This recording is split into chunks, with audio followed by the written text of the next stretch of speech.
अस्सलाम वालेकुम। आप सबको रमज़ान मुबारक का दूसरा जुम्मा मुबारक।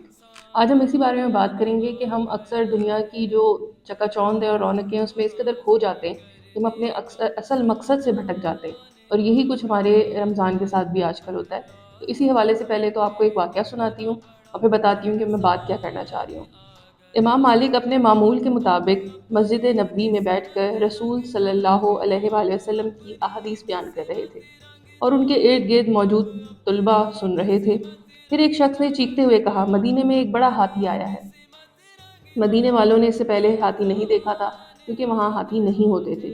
चुनाचा तमाम तुलबा हाथी को देखने के लिए दौड़ दौड़ पड़े और इमाम मालिक रहमतुल्लाह अलैह को छोड़कर चले गए, सिवाय यहया बिन यहया लेस्ती के।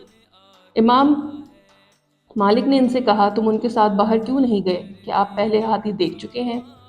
यहया ने कहा, मैं शहर मदीना इमाम मालिक को देखने आया हूँ, हाथी देखने नहीं। अगर हम इस वाक़े पर गौर करें तो हम पाएं कि वहाँ मौजूद लोगों में से सिर्फ एक शख्स जानता था कि वो क्यों आया है और उसका मकसद क्या है। इसलिए वो मशगूल नहीं हुआ, उसने अपनी तवानाइयाँ दाएं बाएं ज़ाया नहीं की, जबकि दूसरे लोग बाहर निकलकर तमाशा देखने लग गए। इसलिए देखिए कि उनके दरमियान कितना फ़र्क है। इमाम यहया बिन यहया लेत्सी रहमतुल्लाह अलैह की रिवायत इमाम मालिक रहमतुल्लाह अलैह के सिलसिले में सबसे ज़्यादा मुस्तनद है, जबकि दूसरे तुलबा जो तमाशाई थे, तारीख ने इनका जिक्र भी हमसे नहीं किया।